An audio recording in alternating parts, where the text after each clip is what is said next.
ഇത്തരം കാര്യങ്ങൾ ചെയ്തു എന്ന്, സാമ്പത്തിക കുറ്റകൃത്യം അല്ലെങ്കിൽ ചെയ്തു എന്ന് പ്രതിസ്ഥാനത്ത് ചൂണ്ടിക്കാണിക്കപ്പെടുന്നൊരു വ്യക്തിയാണ്. അങ്ങനെയുള്ളൊരു വ്യക്തി എവിടെ ഇരിക്കുന്നു? സംസ്ഥാന നിയമസഭയുടെ പ്രതിപക്ഷ നേതാവിൻ്റെ സ്ഥാനത്തിരിക്കുന്നു. ഇനി അദ്ദേഹം ഈ പുനർജനിയുമായി ബന്ധപ്പെട്ടുകൊണ്ട് ശേഖരിച്ചിട്ടുള്ള ഫണ്ട്, ആ ഫണ്ട് അദ്ദേഹം എവിടെയാണ് കൊടുത്തിട്ടുള്ളത്? ഇപ്പോൾ ഉണ്ടായിട്ടുള്ള, അതായത് പുനർജനി തട്ടിപ്പ് കേസുമായി ബന്ധപ്പെട്ട് പ്രതിപക്ഷ നേതാവിന് എതിരെ CBI അന്വേഷണം ശുപാർശ ചെയ്തിരിക്കുന്നു, vigilance and anti corruption bureau എന്നുള്ള വാർത്ത മാധ്യമങ്ങളിലൂടെയാണ് അറിയാൻ കഴിഞ്ഞത്.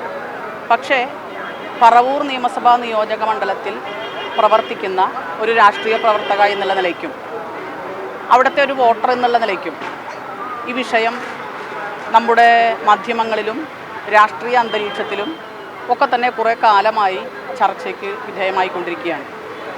അതായത് 2018 പ്രളയത്തെ തുടർന്ന് അന്ന് MLA ആയിരുന്ന, പറവൂർ MLA ആയിരുന്ന ശ്രീ VD സതീശൻ ബ്രിട്ടനിലെ ബർമിംഗ്ഹാം എന്ന് പറയുന്ന സ്ഥലത്ത് ചെന്ന് അവിടെയുള്ള ആളുകളോട് ഇങ്ങനെ കുറേ ഒരു ദുരന്തം ഉണ്ടായി, പ്രളയം ഉണ്ടായി.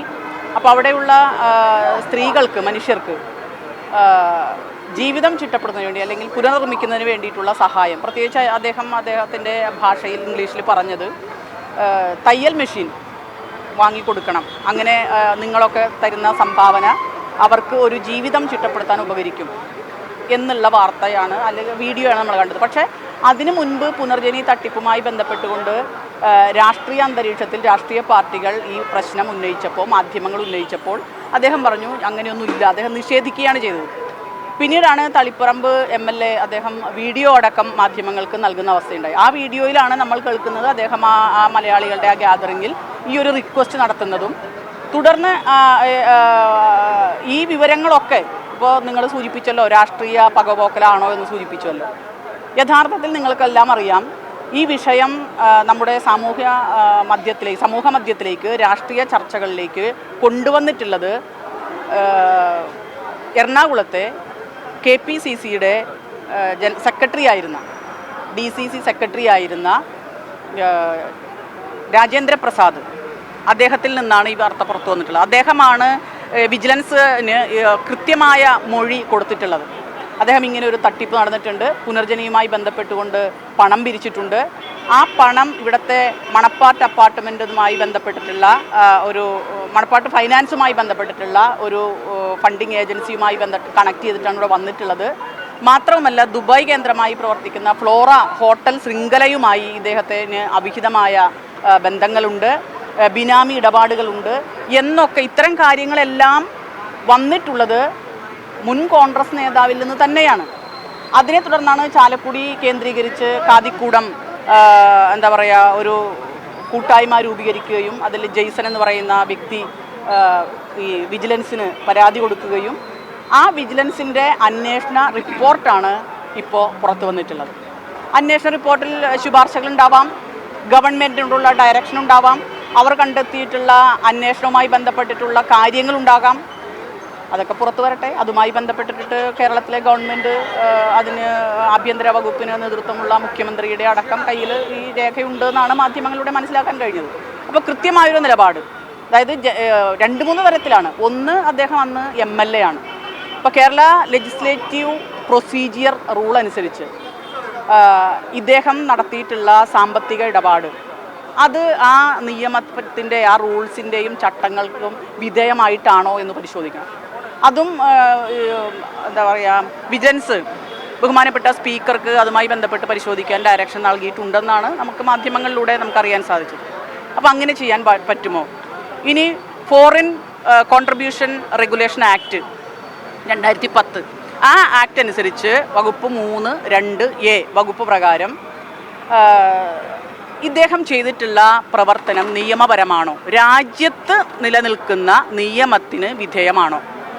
സത്യത്തിൽ ഒരു ജനപ്രതിനിധിക്ക് കേന്ദ്ര ഗവൺമെൻറ്റിൽ നിന്ന് വിദേശ രാജ്യങ്ങൾ സന്ദർശിക്കാനുള്ള അനുമതി കിട്ടിയിട്ടാണ് അദ്ദേഹം പോയത്. പക്ഷെ അത് എന്തിനുള്ള അനുമതിയാണ്? സന്ദർശിക്കാനുള്ള അനുമതിയാണ്.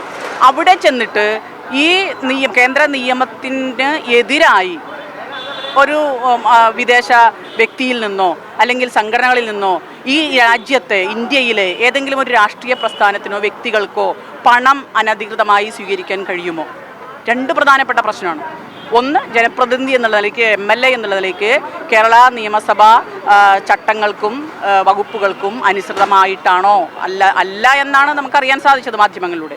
അതുപോലെ തന്നെ രാജ്യത്തെ നിയമം, 2010 നിയമം, ഫോറിൻ കോൺട്രിബ്യൂഷൻ റെഗുലേഷൻ ആക്ട്, ആ ആക്ടിന് വിരുദ്ധമായിട്ടാണ് ഇദ്ദേഹം ഇത് ചെയ്തത്. നിങ്ങൾക്കറിയാമല്ലോ, പ്രളയവുമായി ബന്ധപ്പെട്ട് UAE ഗവൺമെൻറ് പോലും നമുക്ക് സഹായം തരാം എന്ന് പറഞ്ഞപ്പോൾ പറ്റില്ല, അത് നിഷേധിക്കുകയാണ് കേന്ദ്ര ഗവൺമെൻറ് ആ ചട്ടങ്ങൾ വെച്ചുകൊണ്ട് നമ്മളോട് പറഞ്ഞത്. ആ സന്ദർഭത്തിലാണ് ഒരു ജനപ്രതിനിധി, അന്ന് വെറും MLA ആണ്, ആ MLA ഈ രീതിയിൽ ചെയ്തിട്ടുള്ളത്. ഇപ്പോഴത്തെ പ്രശ്നം എന്താ? ഇപ്പോൾ അദ്ദേഹം ഇത്തരം കാര്യങ്ങൾ ചെയ്തു എന്ന്, സാമ്പത്തിക കുറ്റകൃത്യം അല്ലെങ്കിൽ ചെയ്തു എന്ന് പ്രതിസ്ഥാനത്ത് ചൂണ്ടിക്കാണിക്കപ്പെടുന്നൊരു വ്യക്തിയാണ്. അങ്ങനെയുള്ളൊരു വ്യക്തി എവിടെ ഇരിക്കുന്നു? സംസ്ഥാന നിയമസഭയുടെ പ്രതിപക്ഷ നേതാവിൻ്റെ സ്ഥാനത്തിരിക്കുന്നു. അപ്പോൾ ഇത് കൃത്യമായ അന്വേഷണം നടത്തിയിട്ടുണ്ട്. അതിന് എന്താ അന്വേഷണമാണോ വേണ്ടത് അത് ചെയ്യണം. തെറ്റ് ചെയ്തിട്ടുണ്ടെങ്കിൽ ശിക്ഷിക്കപ്പെടണം എന്ന് തന്നെയാണ്.